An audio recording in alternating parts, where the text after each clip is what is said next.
자, 이제 오늘부터 사도신경의 큰 세 번째 파트를 공부합니다.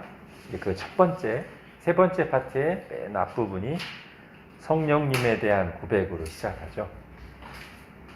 우리는 이제 성령을 믿으며 또는 성령을 믿사오며 이렇게 돼 있고, 원래 이제 라틴어 원본에 보면 맨 앞에 나는 믿습니다. 현재의 창조주 하나님 아버지 이렇게처럼 세 번째 파트는 나는 믿습니다. 성령님을 이렇게 딱 시작합니다. 자, 우리가 예수 그리스도를 살펴볼 때 제가 그렇게 설명드렸죠. 신학교에서 배우는 것처럼 해서 예수 그리스도의 인격과 사역으로 나눠서 공부한다고. 그래서 예수님이 누구시며 어떤 일을 하셨는가 이렇게 살펴보았는데, 마찬가지로 오늘 성령님에 대해서도 대략 그 틀로 좀 보려고 합니다. 성령님은 누구시며 무슨 일을 하시는가, 요 틀로 볼게요. 맨 마지막에 하이델베르크 요리문답이 나옵니다만, 하이델베르크 요리문답 해설도 딱 그렇게 돼 있어요. 전반부는 성령님은 어떤 분이신가, 뒷부분은 성령님은 무슨 일을 하시는가. 자, 첫 번째부터 보겠습니다. 성령님은 하나님이시다. 자, 우리 교재에는 사실 온전히 여기에만 초점을 맞추고 있어요. 원래 이게 좀 이렇게 막 바른 거를 강조하시는 분들이, 저도 좀 그런 면이 있긴 합니다만, 잘못된 거에 대해서 이렇게 막 비판하고 이렇게 하는 경향이 있어요. 제가 볼 때 우리 교재에도 가끔씩 좀 세게 그럴 때가 있더라고요. 그래서 그냥 저는 지금에 와서는 그냥 잘 해석하면 괜찮다고 하는 것도, 어떤 분들은 저가 좀 원래 엄격한 스타일은 아니어서 엄밀한 개혁주의, 다른 걸 강조하시는 분들은 굉장히 예민하게 찬송에 대해서나 어떤 표현에 대해서나 굉장히 강하게 비판적이신 경우가 있는데, 약간 좀 그런 면이 있어요, 우리 교재도. 자, 어쨌든 보겠습니다. 그 사도신경의 구조 자체가 삼위일체적으로 돼 있어요. 그죠? 그래서 맨 앞에 성부, 전능하신 하나님, 아버지 하나님, 창조주를 믿습니다. 성부.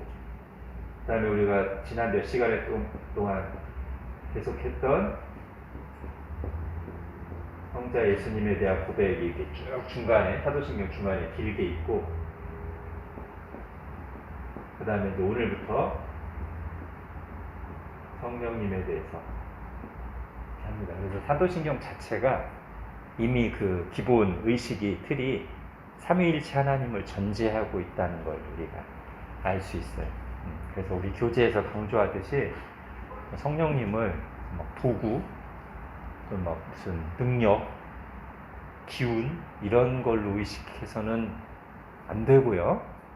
성령님은 하나님이십니다. 우리 이거 분명히 하고 가는 거예요. 자, 성령님을 가장 적극적으로 소개하신 분이 저는 예수님이라고 생각됩니다. 여러분 성경 말씀 한번 잘 떠올려 보세요. 공생의 기간 동안에 종종 예수님이 성령님 얘기를 하셨어요. 그러다가 특히 십자가 지시기 전날 밤에 마지막 만찬 때, 특히 이제 요한복음 13장부터 17장까지가 그 부분이잖아요. 거기서 아주 집중적으로 제자들에게 성령님에 대한 소개를 합니다. 가장 유명한 말이 뭡니까? 내가 가면 또 다른 보혜사를 너에게 보내실 것이다. 그분은 진리의 영이시다. 그분이 오셔서 너희를 가르치실 것이다. 요 부분이에요. 요거를 몇 번 이렇게 다양한 표현들로 반복하시면서 강조하세요. 성령님에 대해서 예수님이 강하게 소개를 하세요.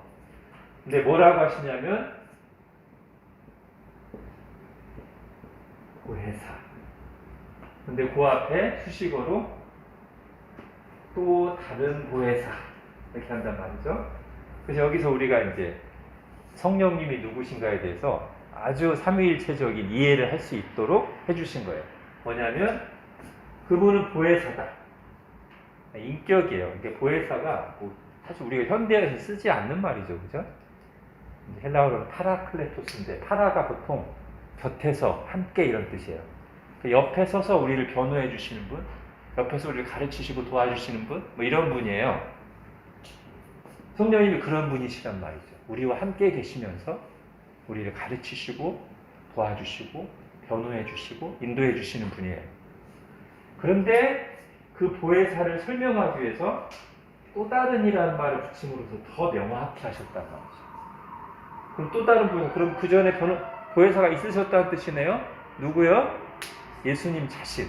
내가 지금까지 너희와 함께 있으면서 너희 곁에서 너희를 가르치고 너희를 변호하고 너희를 도와줬는데 그런 보혜사 역할을 했는데 사실 나는 지금 인성을 가지고 있기 때문에 나는 해야 될 일이 있고 나는 가야 돼.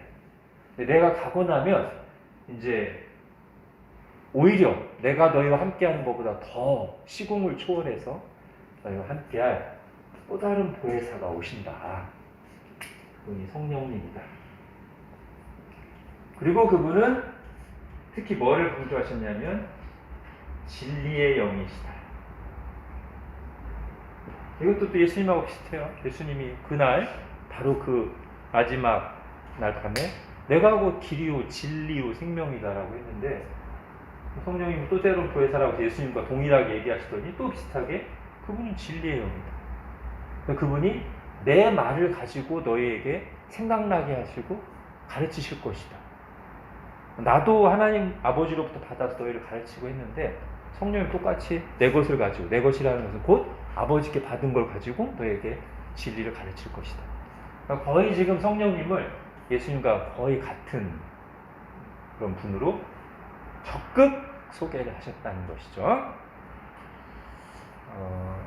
그러니까 성자 예수님과 성령님이 완전히 같은 분은 아니에요. 그죠? 우리가 삼위일체라고 할 때 성부 하나님과 성자 예수님은 똑같은 분은 아니에요. 성자 예수님과 성령 예수님이 똑같은 분은 아니에요. 즉 예수님이 모양만 바꿔서 이름만 바꿔서 성령님으로 온 게 아니라는 거예요. 아버지 하나님 성부가 분명히 계시고 성자 예수님이 계시고 성령님이 계세요. 따로 구별되어 있어요. 그렇지만 이분이 우리가 다 이해하지 못하는 신비한 방식으로 하나로 연합되어 있어서 우리가 요 셋을 가리켜서 한꺼번에 유일하신 삼위일체 하나님 이렇게 얘기한다. 그런 의미에서 이렇게 성자 예수님이 곧 성령님은 아니지만 그 능력과 영광과 권위와 이런 거에 있어서는 사실상 지금 성자 예수님이 성령님과 동일하다는 식으로 얘기를 하셨다는 거죠. 이렇게 또 다른 보혜사다. 진리의 영이다. 라고 하심으로써 나와 동급, 우리 쉬운 말로 하는 나와 동급인 분이 오실 거야. 우리가 성령님을 그렇게 이해해야 된다는 거예요. 예수님께서 이렇게 성령님을 표현하시는데 우리가 감히 성령님을 무슨 기운이나 에너지, 영향력 이런 정도로 생각하면 안 되겠죠. 자, 사도들도 예수님을 따라서 성령님에 대해서 우리에게 잘 가르쳐주고 표현했습니다. 예를 들면 사도 바울은 우리가 유명한 구절 고린도전 3장 16절에 보면 너희가 하나님의 성전인 것과 하나님의 성령이 너희 안에 계시는 것을 알지 못하느냐 이렇게 얘기했어요. 자, 너희 교회 먼저 우리는 항상 공동체적으로 생각해야 된다고 했습니다. 그리고 당연히 교회니까 그 교회를 이루고 있는 각각의 신자에게 해당되는데 이게 뭐냐? 교회가 곧 성전이다. 또는 그 교회를 이루고 있는 신자들이 성전이다. 왜? 성령님이 계시기 때문이다. 그럼 우리 얼마 전에 했습니다만 구약의 성전을 한번 생각해 보세요. 구약의 성전은 이제 건물로 예표로 나타나긴 했지만 성전의 가장 중요한 개념이 뭐예요? 하나님이 임재하시니까. 하나님의 집이라고도 표현되는 게 성전이잖아요. 하나님이 계시는 곳은 성전인데 바울이 그걸 어떻게 지금 표현하고 있어요? 교회가 성전이다. 왜? 누가 계셔서? 성령님이 계시니까. 그 성령님은 누구? 하나님이세요. 그죠? 바울이 그렇게 말하는 거고요. 자, 베드로도 이렇게 얘기합니다. 사도행전 5장에 보면 아나니아와 삽비라라는 부부가 이제 괜히 바나바처럼 자기들 헌신된 신자처럼 보이려고 이렇게 밭을 팔았는데 다 드리기는 아까워가지고 일부를 감추고 일부만 가져와서 딱 드리면서 이게 다예요 라고 거짓말 하잖아요. 그것 때문에 이제 굉장히 사도 베드로로부터, 물론 성령님의 감동을 받은 사도 베드로로부터 강한 책망을 받고 죽어요. 근데 이제 그때 베드로가 하는 말이 역시 성령님의 하나님이심을 보여주는 표현을 한다는 거죠. 먼저는 이렇게 얘기해요. 너희가 어찌 성령을 속이고 라고 얘기해요. 이 말 속에 이미 성령을 속였다라고 했으니까 성령님을 인격으로 표현하는 거죠. 그죠? 그리고 누군가를 속인다는 것은 인격이잖아요. 너희가 어찌하여 성령님을 속이고 했어요? 그리고는 그 다음 절에서 이렇게 얘기해요. 너희가 거짓말한 것이 사람에게 한 것이 아니라 하나님에게 한 것이다 라고 함으로써 앞절에서는 너희가 성령님을 속였어. 바로 이어서 그 다음 절에 그러니까 너희는 사람을 속인 게 아니라 하나님 속인 거야 이렇게 얘기한단 말이죠. 그래서 베드로도 성령님을 인격으로 얘기하면서 자세히 보면 사실상 하나님으로 얘기하고 있다. 자, 이 외에도 이제 성경을 보면 성령님이 하나님이심을 보여주는 또는 삼위일체적인 것을 보여주는 내용이 많이 있어요. 그럼에도 불구하고 왜 성령님에 대해서는 그렇게 다른 성부 하나님과 성자 예수님보다 좀 덜 인격적으로 인식하거나 그런 말들을 하는 이유가 뭘까요? 제가 볼 때는 일단 첫 번째로는 성경 자체의 이유가 있어요. 솔직하게. 그러니까 성경이 또는 번역돼서 더 그럴 수도 있겠지만 성경의 표현 방식이 아버지 하나님과 성자 예수님과는 달리 성령님을 표현할 때는 약간 그런 해석으로 빠지기 쉽게끔 하는 표현을 써요. 성령님을 부어주신다든지 예수님을 부어준다고는 안 하잖아요. 인격을 향해서 부어준다는 표현 잘 안 쓰거든요. 근데 성령님은 부어주신다고 해요. 성경이 분명히. 성령으로 세례를 받으라. 성령이 씻어주는 건가? 성령의 충만함을 받으라. 심지어 성령을 소멸하지 말라. 이런 표현들이 우리가 이제 주의 깊게 살피지 않고 사용하다 보면 이게 두 번째 이유예요. 첫 번째는 성경이 의도가 있어서 성령님에 대해서 성부 하나님과 성자 예수님보다는 좀 더 다양한 표현을 쓰는데 이게 첫 번째 이유. 근데 그것을 주의 깊게 살피지 않고 사용하다 보면 이게 두 번째 이유.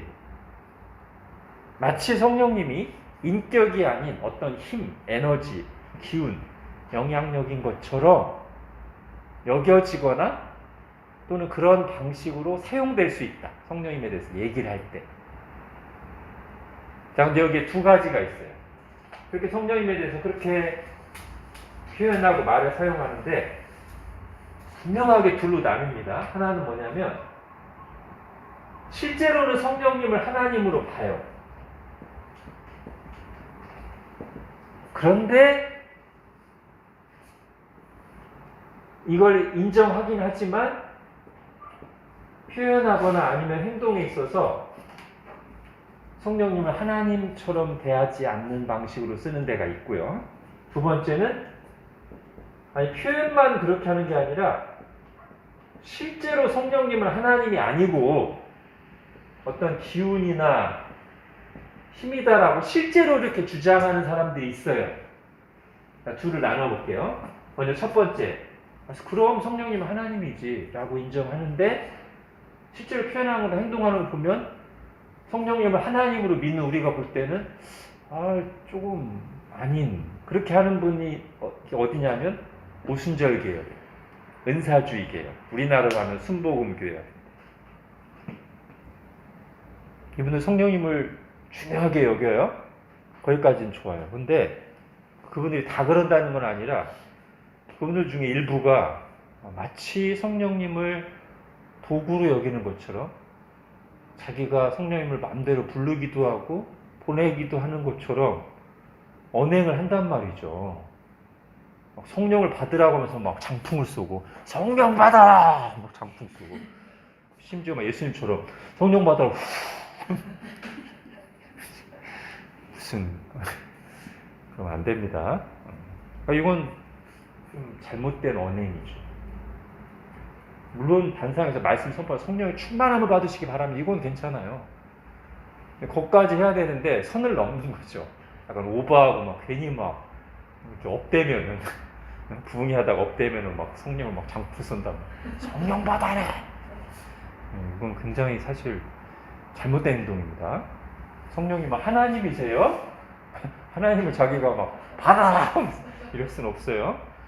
굉장히 이거는 신성 모독적인 행동입니다. 제가 가볍게 표현했지만 예수님처럼 뭐 안 됩니다. 근데 실제로 성령님을 하나님이 아닌 기운 힘으로 보는 사람이 있어요. 제가 이번에 사도신경 하면서 제일 많이 언급했던 이단 어디죠? 여호와의 증인이 그래요. 여호와의 증인은 삼위일체를 부정한다고 제가 분명히 말씀드렸습니다.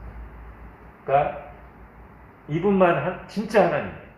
여호와 증인이 볼 때. 여호와 하나님, 이분만 여호와예요. 예수님? 그래 예수님 신은 맞아. 근데 성경에 말하는 유일하신 참 하나님은 아니에요. 성령은 무슨 성령님이야. 그냥 성령은 어떤 기운, 힘 그런 거지 라고 분명하게 얘기합니다. 여호와 증인. 우리는 이런 걸 다 거부합니다.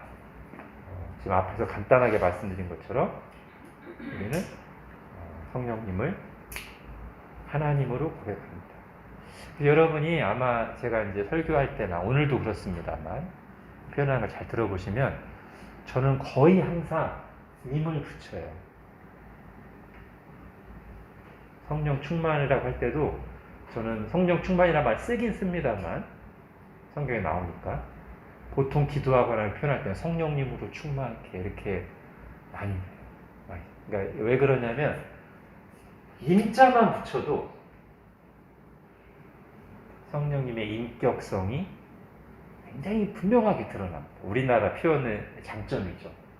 임자만 딱 붙여도 인격이고 존중 이게 딱 표현돼요. 그래서 저는 거의 의도적으로 성령님이라는 표현을 씁니다. 물론 이제 우리가 그동안 삼일체 사용하는 방식 성부, 성자, 성령 할 때 임자 안 붙이죠. 그죠? 왜 여기는 임자 안 붙이는데 성령님만 붙여 이렇게 하는데 제가 이거 일부러 쓴 거예요. 이렇게 한꺼번에 쓸 때는 성부, 성자, 성령 하지만 보통 우리가 하나님 말할 때는 성부 하나님 또 아버지 하나님 예수님 말할 때는 성자라고 표현보다는 예수님 이렇게 쓰잖아요. 근데 성령은 따로 뭐가 없기 때문에 성령 하나님이라고 하든지 성령님이라고 하면 성령의 인격성, 하나님 되심 이게 잘 드러난다는 거죠. 저는 이제 그렇게 하고 있어요. 자, 이거는 여러분이 잘 아시는 거니까 이 정도 하고 이제 성령님이 하시는 일을 보겠습니다.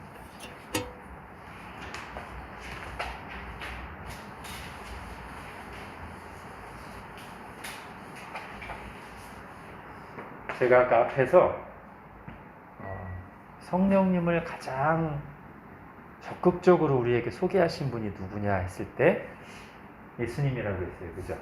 예수님이 성령님을 가장 적극적으로 우리에게 소개하셨어요.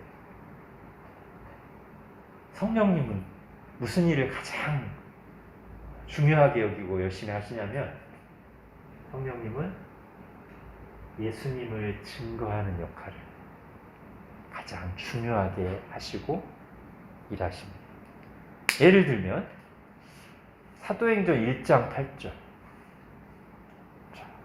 예수님 마지막 승천하시기 전에 오직 성령이 너에게 임하시면 어떤 일이 일어나요? 너희가 권능을 받고 권능을 받고는 도구예요. 결국 성령이 모셔서 뭐하게 하시는 거예요? 뒤에 보면 예루살렘 온 유다 사마리아 땅끝까지 이르러 누구의 증인이 되게 하셔요? 내 증인이 되게 하려고 그래가지고 예수. 성령님이 오셨을 때 성령님이 하시는 가장 중요한 일은 뭐냐면 담대함을 주시고 믿음의 확신을 주시고 권능을 주셔서 결국 뭐 되게 하시려고? 예수님 증인 되게 하시려고. 그게 성령님이 오시는 이유예요. 예수님 증언하시려고. 요한복음에서도 그랬단 말이에요. 그가 오시면 나를 영화롭게 할 것이고 내 말로 전할 것이고 나를 증거하실 것이다. 한번 찾아볼까요? 요한복음 15장.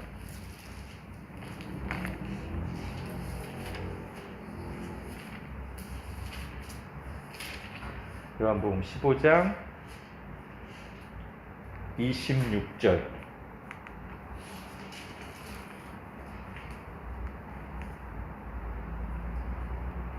같이 읽겠습니다. 시작. 내가 아버지께로부터 너희에게 보낼 보혜사 곧 아버지께로부터 나오시는 진리의 성령이 오실 때 그가 나를 증언하실 것이요. 네, 성령님은 예수님을 증거하러 오십니다. 사실은 성령님을 통해서 우리가 예수님을 믿게 되는 거예요. 그래서요, 성령님이 하시는 일이 이거기 때문에 만약에 이제 어떤 집회든 교파든 어떤 누구든 간에 성령님을 강조하면서 예수님을 강조하지 않는다? 그거는 약간 이상한 거예요. 왜냐하면 성령님은 예수님을 증거하러 오셨는데 성령님을 강조하면서 예수님은 잘 전하지 않고 성령 자체만 강조하고 뭐 불로 이것만 특별한 체험만 강조하는 것은 건강하지 않는 쪽으로 가기가 쉽습니다. 사실은 예수님을 바르게 잘 증거하는 곳에 성령님의 역사하심이 있다고 보는 게 더 바른 견해일 수 있어요. 왜냐하면 성령님은 예수님을 증거하는 것이 가장 중요한 목적이에요. 그걸 위해서 오셨습니다. 자, 성령님이 예수님을 증거하는 방식이 지금 오늘날 이제 우리를 이렇게 예수님을 증거하는 역할이라고 했는데 그거에 기반이 되는 게 뭐냐면 성경이에요. 성령님은 무엇보다도 성경을 통해서 예수님을 증거하십니다. 먼저는 성경을 기록할 때 우리가 영감으로 기록됐다고 하죠. 또 성경 표현하면은 감동이라는 표현을 써요.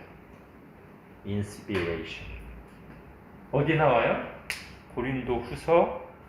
디모데 후서 3장 10절에 보면 모든 성경은 하나님의 감동으로 된 것을. 감화라는 표현을 써도 되고 신학적으로는 영감이라는 표현을 가장 이제 쓰는데요. 그래요. 성경이 누가 썼어요? 직접 이렇게 기록한 건 사람이에요. 그죠? 사람이 성경을 쓸 때, 모세와 사도들이, 선지자들이 성경을 쓸 때 누가 특별한 감동을 줬어요? 영감을 줬어요? 성령님이. 그런데 그렇게 성령님이 영감을 주셔서 기록된 성경이 주제가 뭐예요? 요한복음 5장 39절에 보면 너희가 성경에서 영생을 얻는 줄 알고 성경을 연구하고 그 성경이 곧 나 예수에 대해서 말하는 거죠. 아까 제가 그랬잖아요. 성령님의 가장 중요한 역할 중에 하나가 예수님을 증거하는 거예요. 성경이 그렇게 증거하거든요. 자, 그런가 하면 기록될 때 성령님의 영감으로 기록됐고 또 언제 성경과 함께 성령이 역사하시냐면 우리가 성경을 읽을 때 성경 말씀을 들을 때 그때 성령님이 또 그것을 깨닫게 하셔야 우리가 깨달을 수 있어요. 그런데 우리가 뭐라고 하냐면 조명이라고 해요. 이게 이제 신학에서 쓰는 두 가지 성경에 대한 성경과 성령님을 연관시키는 중요한 표현이에요. 성경이 기록될 때는 성령님의 영감으로 inspiration 영감으로 기록됐고 그래서 진리가 기록된 것이죠. 하나님의 뜻이 온전하게 기록된 것이죠. 근데 그 성경을 읽거나 성경으로 말씀이 선포될 때 들을 때는 아무리 이게 하나님의 말씀이에요. 하나님의 말씀인데 좀 이상하게 들릴지 모르지만 이것만 가지고는 예수님을 믿을 수 없어요. 이거를 읽을 때, 또는 이거를 가르치고 선포할 때 성령님이 뭐 하셔야 돼요? 조명해 주셔서 우리 마음을 비추시고 열어주시고 깨닫게 해주셔야 우리가 아하! 이 말씀을 읽으면서 이 말씀이 와닿게 돼. 우리가 이거를 다른 말로 보통 어떻게 많이 써요? 은혜 받았다. 그죠? 네, 우리가 은혜 받았다고 할 때 중요한 내용 중에 하나가 이거예요. 성령님이 이 말씀을 통해 말씀을 깨닫게 하시고 이 말씀이 되게 믿어지게끔 나에게 적용되게끔 감화를 하셔서 또 우리가 은혜 받았다. 네, 이 은혜의 가장 중요한 부분 중 하나죠, 사실. 그 일을 성령님이 하신다.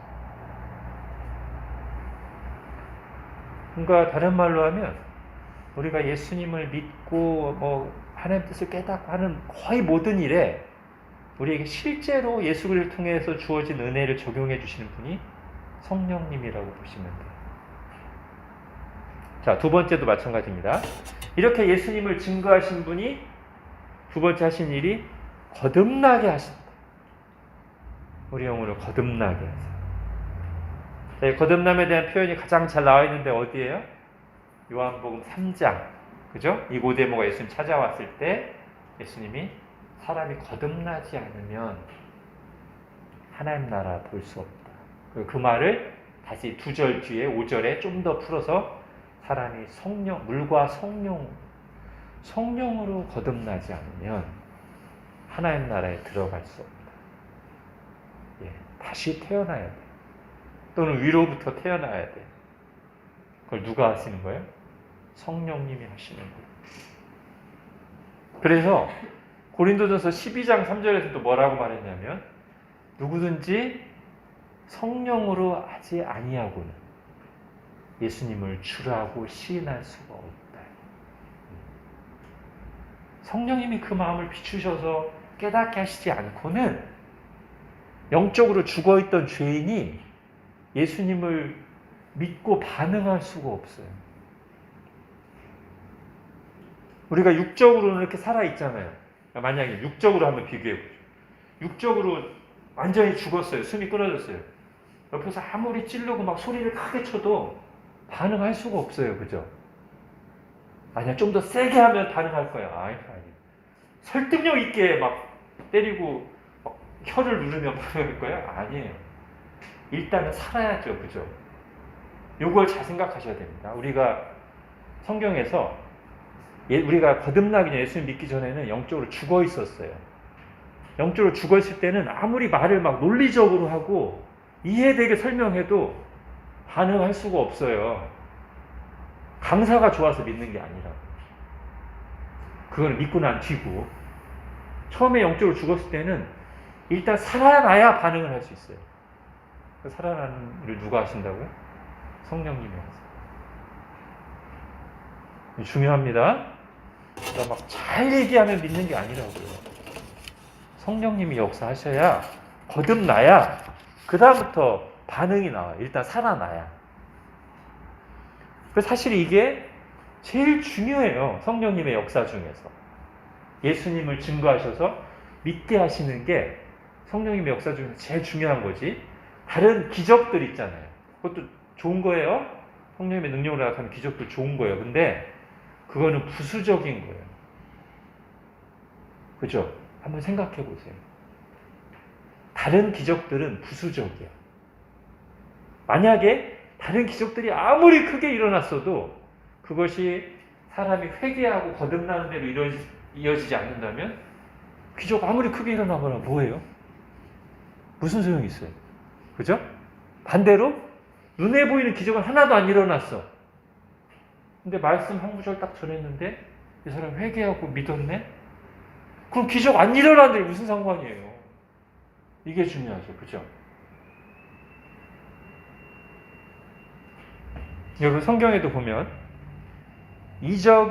기본적으로는 이적을 나타낸 이유는 믿도록 하기 위한 겁니다. 그러니까 기적 자체를 부정적으로 볼 필요는 전혀 없어요.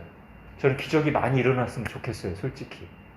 근데 중요한 것은 성경이 우리에게 객관적으로 보여주는 것은 뭐냐면 꼭 기적들이 사람을 믿는 대로 이끌진 않더라.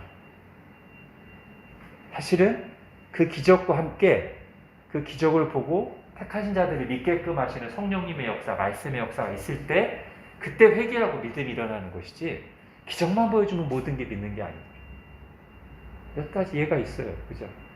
예를 들면 복음서에 나오는 예수님의 가르침을 한번 생각해 보세요. 누가복음 16장에 보면 부자와 나사로 비유. 물론 그건 비유의 이야기입니다만 거기서 예수님이 분명히 얘기하셨어요. 그 부자가 몇 가지를 예수님께 아브라함에게 구하다가 그러면 마지막으로 저 나사로를 살려서 죽은 나사로를 살려서 우리 가족들에게 좀 보내주시면 죽은 자가 살아나서 말하면 믿지 않겠습니까? 사람 생각이. 아브라함이 뭐라고 그래요? 노. 성경을 믿지 않는다면 죽은 자가 가서 말할지라도 믿지 않는 것이다. 이건 예수님의 비유의 가르침입니다만 조금 복음서 뒷부분으로 가면 이 일이 실제로 일어나죠. 예수님이 나사로 살렸어요. 근데 바리새인들과 종교 지도자들이 믿어요, 안 믿어요? 안 믿어요. 안 믿고 어떻게 해요? 저 나사로 때문에 예수님 믿는 사람 늘어나네?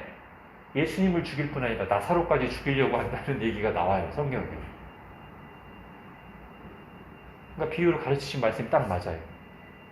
이미 마음이 완악해서 닫고 있으면 그 마음을 변화시키시는 성령님의 역사가 없는 한 기적이 나타난다고 해도 그 기적 때문에 마음이 가난해지고 하나님께 돌아오는 일은 없습니다.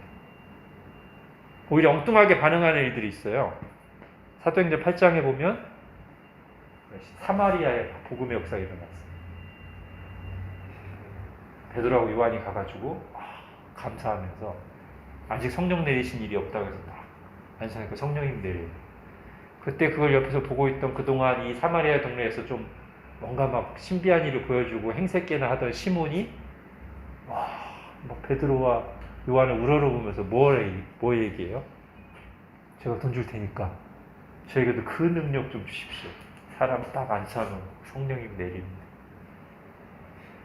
베드로가 뭐라고 해요? 이 사악하고 악독한 인간, 너는 네가 주려고 돈과 함께 망하고 있어. 어디 감히 하나님의 선물을 돈 주고 사려고 해? 네, 지금 이런 엄청난 일을 보면서도 엉뚱한 생각을 한다고요? 사도행전 19장에도 나오죠? 거기 또 바울이 막 가는 곳마다 병자들이 낫고 엄청난 기적들이 일어나요. 좋은 거예요. 그래서 믿는 사람들도 막 늘어나요. 근데 그걸 보고서 제사장 스게와의 아들들이 어떻게 해요? 와, 진짜 바울이 전한 예수님이 진짜 맞나보다 하고 마음이 가난해져서 회개하고 믿는 게 아니라 그 현상 자체만 신기해가지고 자기들도 한번 해보려고 귀신 들린 사람 일부러 찾아가가지고 내가 바울이 말하는 그 예수의 이름을 부르는데 하나 했다가 공견을 당하죠? 자, 일단 말하려는 핵심은 이겁니다. 성령님의 능력으로 기적이 나타나면 좋아요. 우리가 그걸 위해서 기도할 수 있습니다. 기도하잖아요. 그리고 하나님 뜻 가운데 그런 기적이 나타나기도 하고요. 근데 우리가 성령님의 역사하신 중에서 제일 중요하게 여기고 사모해야 돼. 본질은 뭔가? 오늘 찬송 부른 거예요. 애통하고 회개할 마 충만하게 하소서. 그 일이 일어나야 돼. 이거는 성령님이 아니고서는 불가능해요. 그리고 진정한 부흥의 역사가 일어날 때 나타나는 현상도 바로 이거예요. 여러 가지 현상들이 기록되고 보고되고 있지만 진짜 부흥이 일어날 때는 회개가 일어나요. 자, 이제 세 번째 차례대를 하고 있는 거예요, 지금. 예수님을 증거하시죠, 성령님. 그래서 결국 거듭나게 하세요. 자, 거듭나게 하시고서만 끝인가? 아니죠. 성령님은 그 거듭난 영혼에 내주하시죠, 그죠? 우리 안에 거하신다고요? 거하셔서 뭐 할까요? 가르치시고 인도하시면서 우리를 거룩하게 변화시켜 가세요. 그죠? 우리 마음을 새롭게 하고 변화시키신다고요? 변화. 또는 성화라고 하죠. 그리고 여기에 거의 항상 빼놓지 않고 연결되는 게 뭐냐면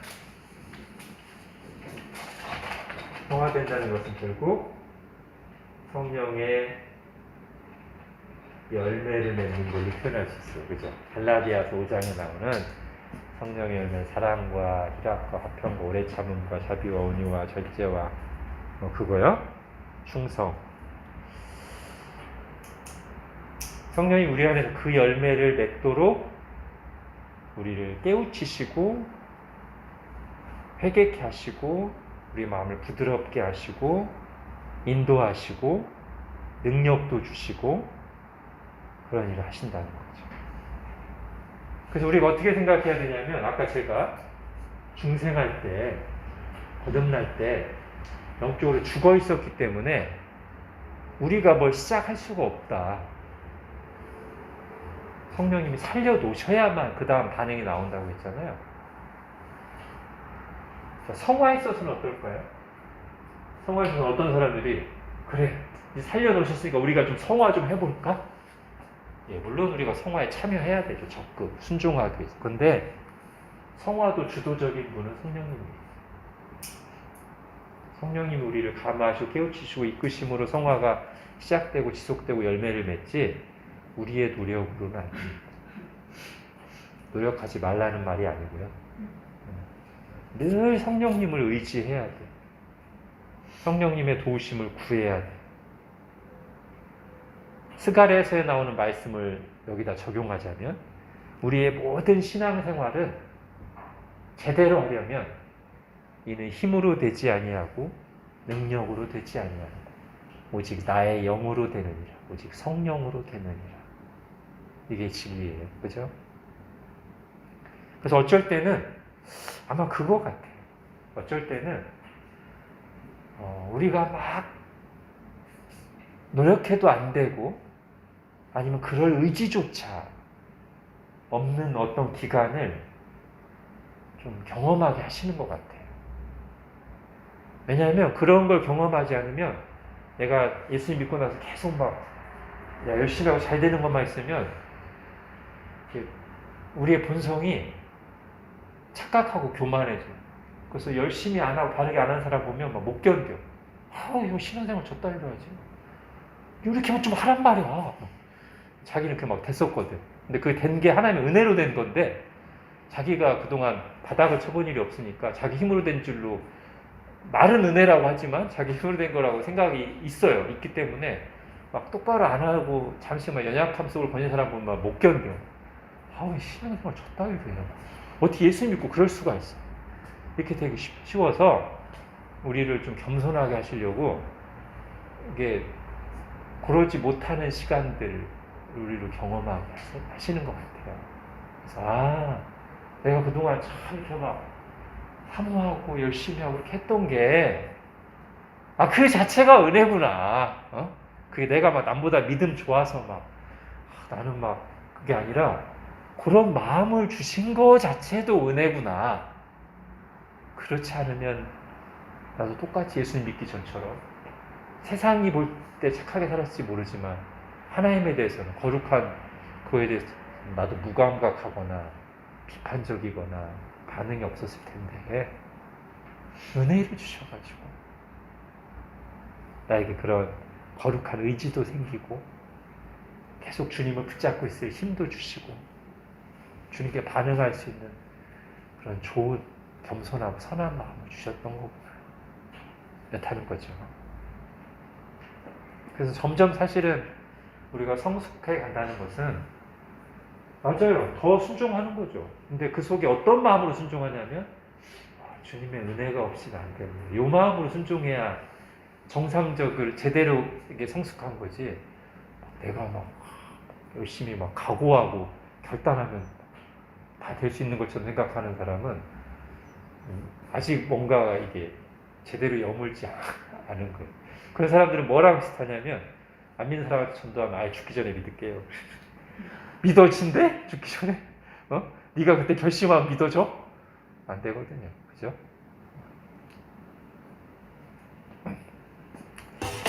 자, 여기까지 했고요. 그 다음에 은사를 주시죠. 보통 이제 열매와 은사가 이제 같이 봐야 되는데, 이것만 너무 강조하다가 또 은사를 무시할 필요는 없습니다.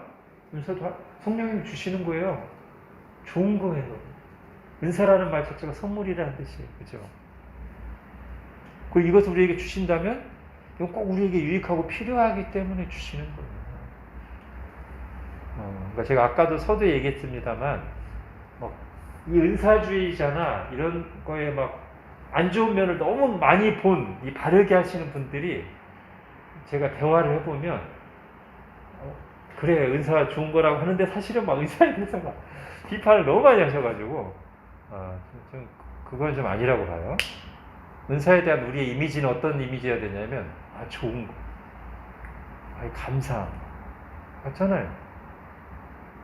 하나님이 주신 거잖아요. 잘못된 은사주의가 안 좋은 거지, 은사 자체는 좋은 거예요. 은사는 우리가 보통 앞에다 뭐를 붙여요? 성령의 열매라고 하듯이 성령의 은사라는 말을 쓰니까 그것도 성령님의 역사하심이란 말이에요.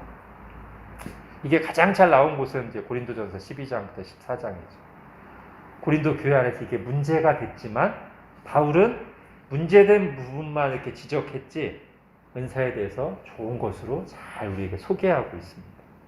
그래서 은사에 대해서 우리가 크게 이제 두 가지를 생각하면 될 것 같아요.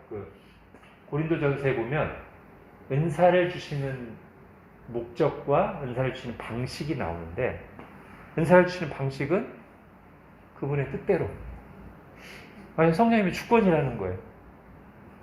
물론 어떤 은사들을 우리가 구하면 주시기도 합니다. 그것도 이제 하나님 뜻 가운데 우리로 하여금 사모해서 구하게 하시고 주시기도 하는데, 기본적으로는 주님의 주권이에요. 그래서 고린도전서 잘 보면 거기서 말하는 게 뭐냐면, 이게 서로 비교하고 그럴 게 아니다. 은사는 마치 뭐랑 같냐면 우리 신자 개개인을 뭐에 비유해요? 몸의 각 부분에 비교해서 이 몸 전체를 돌아가게 하시려고 성령님이 어떤 사람은 손의 역할, 심장의 역할, 눈의 역할을 주셨는데, 비교만 할 게 아니라 각자 역할을 잘하고 자기에게 주시는 은사로 몸 전체를 유익하게 섬기다 보면 몸 전체가 건강해지고 자라서 각자가 다 좋게 된다. 근데 손이 나는 왜 눈처럼 보지 못하지?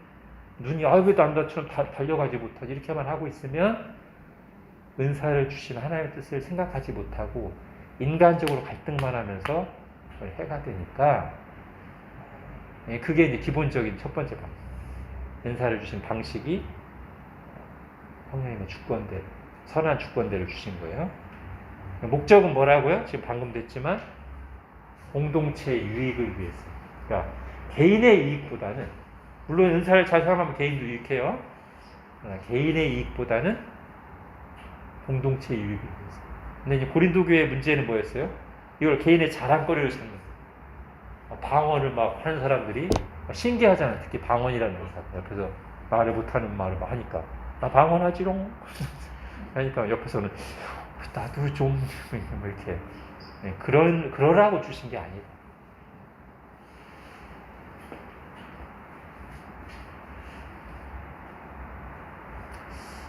하나만 간단히 하고 지나가면요. 우리 교재에도 잠깐 나옵니다만, 그리고 은사 얘기를 할 때마다 이제 나오는데, 이 은사라는 말이 가끔 이게 이제 너무 무분별하게 사용된다고 이제 지적을 하고 있어요. 그죠?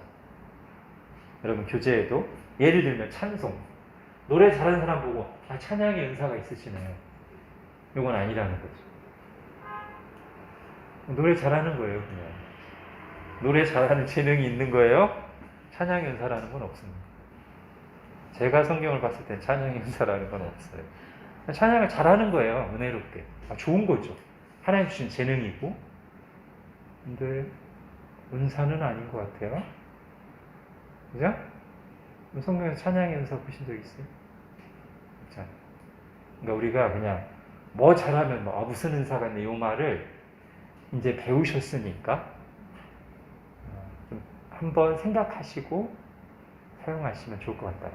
너무 비판적일 필요는 없지만, 사실 우리는 이제 은혜로운 말은 너무 이렇게 무절제하게 사용하는 경향이 있긴 해요. 그 중에 하나가 은사라는 거죠. 뭐 잘하면 무슨 은사가 있네. 청소 잘하면 청소 은사가 있네. 빨리 잘하면 빨리 은사가 있네. 그런 은사는 없어요. 찬양의 은사는 없어요. 그냥 찬양 잘하면 좋은 거예요. 가르침의 은사는 있어요. 그게 막 언변이 좋다는 것보다 성령님이 역사하셔서 아까 지웠네. 영감과 조명을 하신 성령님이 말씀을 잘 깨닫게 하셔서 교회로 하여금 유익하게끔 가르치는 거는 성경에 나오니까 그건 있어요. 우리가 성경이 말하는 데까지만 말하도록 우리가 이제 조금 주의를 기울일 필요가 있습니다. 자, 그 다음에 이제 여러 가지를 제가 쭉 적으려다가 너무 많아서 성령님이 하시는 일이 너무 많아요. 그래서 그냥 이렇게 정리했습니다. 그 외에 우리의 구원과 영적 유익을 위한 모든 일. 네, 맞아요.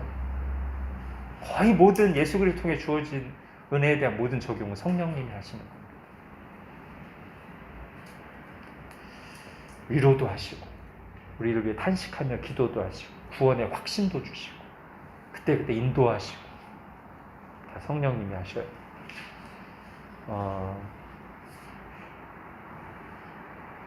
제가 또 어떤 다른 책을 보다 보니까 이런 말이 있었어요.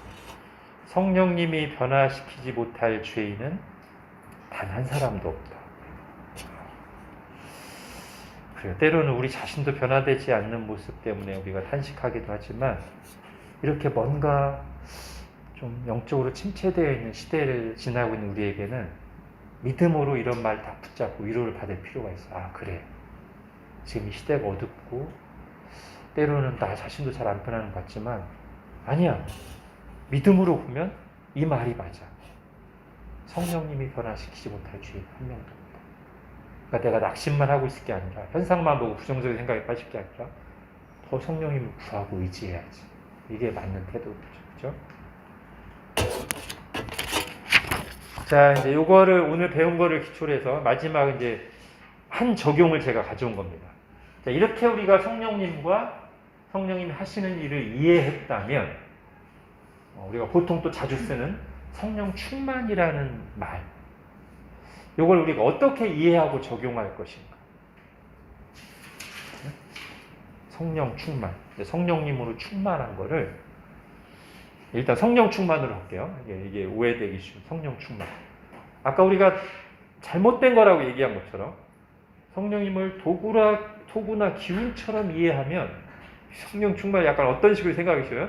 아, 성령이 조금 적게 내 안에 있다가 더 많아지는 거, 성령 충만. 이걸까요?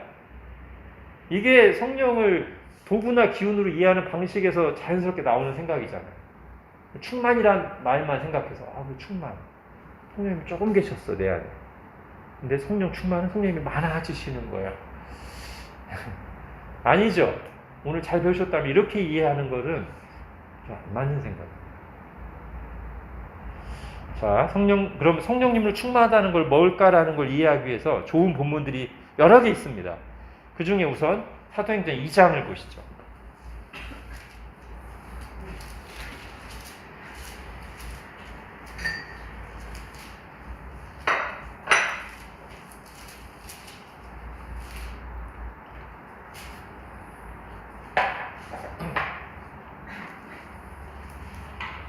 자, 여기에 사도행전 2장은 우리가 너무나 잘 아는 성령 충만의 대표적인 사건. 실제로 그 표현도 나오고요. 자, 4절을 보십시오. 2장 4절. 같이 읽을까요? 시작. 그들이 다 성령의 충만함을 받고 성령이 말하게 하심을 따라 다른 언어들로 말하기 시작하니라. 예. 성령님의 충만함을 받아서 어떤 일이 일어나요? 성령님이 말하게 하시는 대로 자기들의 능력으로는 원래 할 수 없었던 다른 언어를 어떤 면에서는 자기들의 의지와를 좀 뛰어넘어서 지금 성령님이 그대로 말하게 하시는 거예요. 새로운 언어를 주셔서 말하게 하시죠. 이게 성령 충만으로 나타나는 현상이에요. 자, 또 하나 볼게요. 에베소서 5장. 역시 성령 충만이라는 말이 가장 우리가 잘 아는 구절이죠. 정말 생각할 때 빼놓을 수 없는 에베소서 5장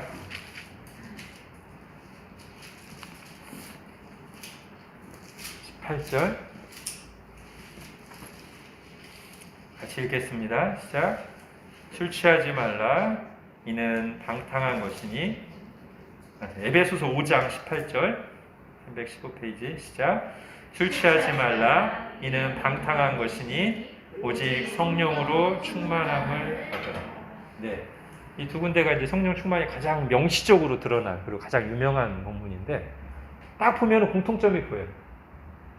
아까 사도행전 2장을 설명을 드렸고 여기 보면 성령으로 충만함을 받으라라고 하면서 약간 의도적으로 뭐랑 좀 대비시켜요? 술 취하는 거랑 대비시켜요.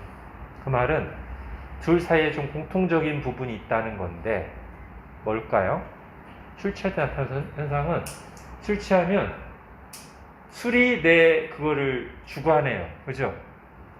혀도 꼬여가지고 방언 나오는 것처럼 네? 아까 2장에 성령의 말하심을 따라 방언한다고 했는데 술 취하면 술의 영향으로 방언 비슷한 말을 하기도 하고 막 갑자기 막 용기를 주기도 하고 술 먹으면 하여튼 내 감정, 능력이고 상태를 술이 주관해요.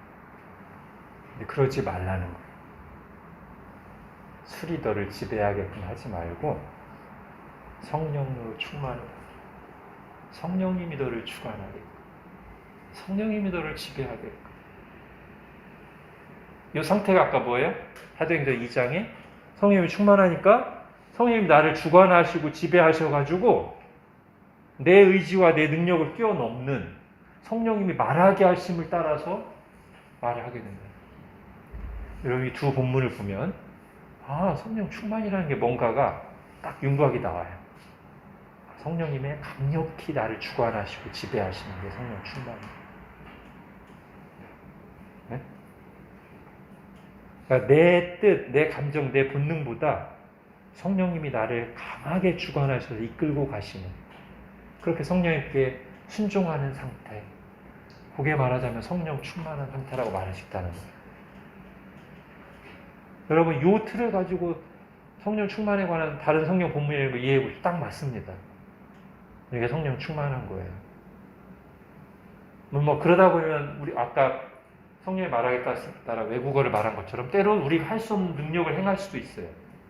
그러나 본질은 능력이 아니고요. 능력은 그 결과로 나타나는 현상 중에 하나고 본질은 뭐다? 성령님이 나를 주관하시는 거, 지배하시는 거. 성령님이 나를 끌고 가시는 거. 그게 성령 충만의 본질이에요. 그래서 용기가 나오기도 하고 담대해지기도 하고 내가 할 수 없는 어떤 능력을 행하기도 하고 가장 중요하게는 성령을 충만하면 뭘 하게 돼요? 성령이 하시는 가장 중요한 예수님을 증언하는 일을 할 수 있게 돼요. 그렇다면 우리가 성령님으로 충만케 해주십시오라고 기도할 때 결국 뭘 구하는 겁니까? 그 내용을 기도하는 거예요. 성령님께서 나를 온전히 주관하셔서 내가 이 내 스스로 어찌할 수 없는 내 감정, 나의 타락한 본성, 나의 연약함 거기에 묶여있지 않고 또는 세상 영향을 따라서 휩쓸려 가지 않고 성령님께 이끌려서 성령님이 주장하시는 삶, 성령님께 순종하는 삶을 살게 해주십시오라는 뜻으로 우리가 성령님으로 충만케 해주십시오 이렇게 기도하는 거란 말이죠. 자, 이거와 또 연관되는 본문을 하나 볼게요. 갈라디아서 5장.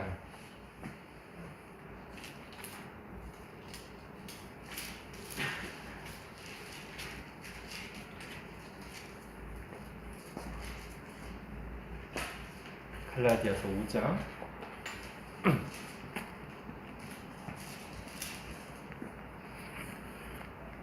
16, 17절 같이 읽겠습니다. 시작.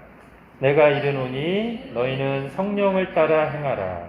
그리하면 육체의 욕심을 이루지 아니하리라. 육체의 소욕은 성령을 거스르고 성령은 육체를 거스르나니 이 둘이 서로 대적하므로 너희가 원하는 것을 하지 못하게 하려 함이니라. 네. 자, 이게 이제 우리 속에 일어나는 실제 그 내적 전쟁, 영적인 갈등을 이제 잘 묘사한 말인데, 17절이 이제 그거예요. 성령님이 주관하시려는 게 있고, 또 그거를 거부하거나 하는 육체 소욕이 있어요. 근데 이게 막 싸움이 일어나는데 성령 충만한 상태라는 것은 뭐냐면 이제 16절인 거죠. 내가 이 성령님을 따라 행하고 그분에게 순종하고 그분께 나를 의지하고 맡기면 내가 육체의 소욕을 따라 사는 게 아니라 성령님의 주관과 인도하심과 이끄심을 따라 살게 된다. 이렇게 말하고 있는 거잖아요. 그리고 그렇게 살다 보면 이제 열매도 맺고 22절 이하에 나오는 그런 삶을 계속 살다 보면 이런 열매도 나타난다라고 말하는 건데 아무튼 이게 아까 말했던 성령 충만함과 거의 이제 비슷한 내용입니다. 다만 아까 성령 충만을 받는 쪽 약간 수동적인 측면을 얘기했다면 이거는 이제 그런 성령 충만을 사모하는 사람들이 살아야 될 우리 측면에서 해야 될 일을 방식으로 표현하는 거죠. 너희는 성령을 따라 행하라.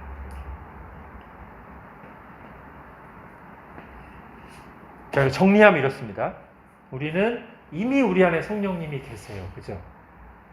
왔다 갔다 하시는 게 아니고 어떤 뭐 기운이나 영향처럼 조금만해졌다 이런 것도 아니에요.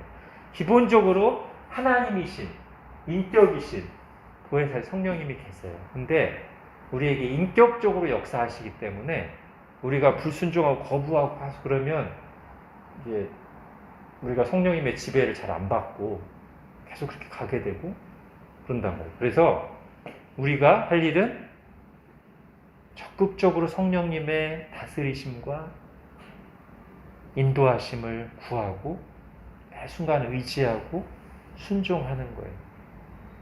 그럴수록 이 세상의 흐름과 나의 본성으로부터 점점 자유로워질 수 있어요. 그게 이제 말하자면 성령 충만한 삶. 그리고 아까 중간에 제가 말씀드렸듯이 그렇게 성령 충만한 삶을 사는 것 자체가 은혜입니다.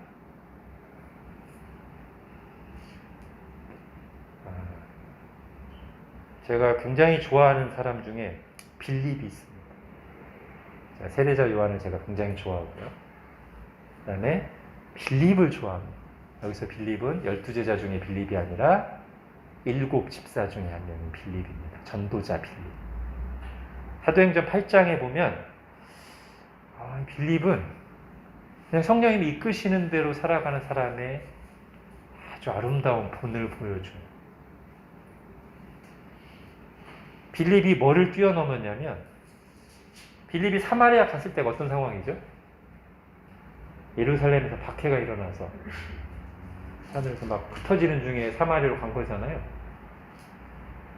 근데 사마리아가 유대인들이 볼 때는 어떤 곳이에요? 이방인보다도 막 어떻게 보면 더 싫어하는 그런 곳이었단 말이에요. 근데 빌립이 그 사마리아를 개척하는 첫 번째 선구자가 돼요. 이 말은 뭐냐면 빌립 안에 있던 성령님으로 충만함은 심지어 베드로도 한동안 극복하지 못했던 사마리아인들에 대한 편견, 오랜 전통, 그들에게 뿌리 깊은 문화, 나의 인간적인 감정을 뛰어넘게 만든 성령 충만이었다는 거죠. 그래서 대단한 것 같아요. 보통 이제 막 두려움을 뛰어넘어서 복음을 전하는 것도 나오지만 사실은 더 어려울 수 있는 게 편견을 뛰어넘는 건데 빌립은 성령님으로 충만해서 두려움뿐만 아니라 편견을 뛰어넘어 사마리아에 제일 처음 복음을 전했어요. 그야말로 자기 본성과 시대의 흐름이 아니라 성령님의 이끄심에 순종한 거죠. 그래서 멋있는 것 같아요. 그리고 그렇게 사마리아에서 일을 잘 한 뒤에 또 성령님이 어디로 이끄세요? 가사로 가라. 가사 광야에. 지금 사람 많은 데서 복음 전해야 되는데 광야로 가라고 하죠. 그래도 그냥 가는 겁니다. 가라고 하시니까 가면 뭔가 있겠지. 가니까 중요한 사람이 한 명 있었죠. 이번엔 이방인 에디오피아 내시가 마침 예루살렘에서 볼일 보고 가다가 광야를 지나가고 있는데 그 사람 또 만나는 거예요. 성령님이 가까이 가라. 이것도 순종해서 가요. 가서 딱 가까이 가서 마차도 옆에서 같이 가면 들으니까 이사야서 두루마리 읽고 있어요. 아차, 이래서 바라봐줬구나. 어떻게 이사야 53장 읽고 있는데 깨닫고 있습니까? 아니요. 가르쳐주는 사람이 없어 모르겠는데 제가 좀 타도 될까요? 타서 이사야 53장으로부터 시작해서 복음을 전하니까 그때 성령님이 이 준비된 에디오피아 영혼을 감화하셔서 믿게 되죠. 에디오피아 내시가 스스로 자원해서 지나다가 물 웅덩이가 있으니까 저쪽에서 세례받으면 안 돼요? 세례받는데 뭐 문제 있나요? 바로 내려 세례받죠. 그리고 또 성령님이 그를 어디로 이렇게 막 데려가시죠, 그죠? 아소도에 나타나서 거기서 또 복음 전하잖아요. 그래서 빌립이 아주 멋있고 오늘 배운 이 성령 충만의 아주 좋은 모범. 두려움, 편견, 인간적인 생각을 뛰어넘는 그래서 순종하게 했던 참으로 모든 사람에게 예수님의 증인이 되었던 성령 충만한 사람의 모습이다. 네, 우리 하이델베르크 요리문답 53문 성령님이 누구시며 어떤 일을 하시는가를 간략하게 잘 정리하고 있는 53문 제가 문을 읽고 답을 같이 고백하겠습니다. 성령께 관하여 당신은 무엇을 믿습니까? 첫째, 성령은 성부와 성자와 함께 참되고 영원한 하나님이십니다. 둘째, 그분은 또한 나에게도 주어져서 나로 하여금 참된 믿음으로 그리스도와 그의 모든 은덕에 참여하게 하며 나를 위로하고 영원히 나와 함께 하십니다. 아멘. 네. 하나님, 오늘 또 우리에게 이런 시간을 주셔서 다시 한번 성령 하나님에 대해 성경을 통해 배우고 적용할 수 있는 시간 주심을 감사합니다.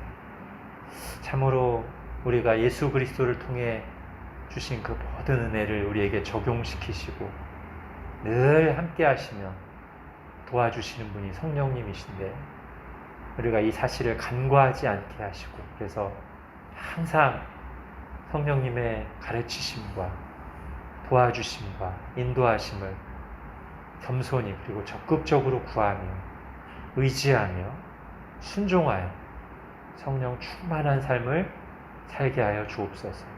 주님, 바라기는 저희 너무나 연약하고 부족하오나 은혜를 주셔서 이 악한 시대에 저희가 빌립과 같이 성령님이 이끄시는 대로 우리의 모든 연약함과 한계와 이 시대의 조류와 편견과 두려움을 뛰어넘어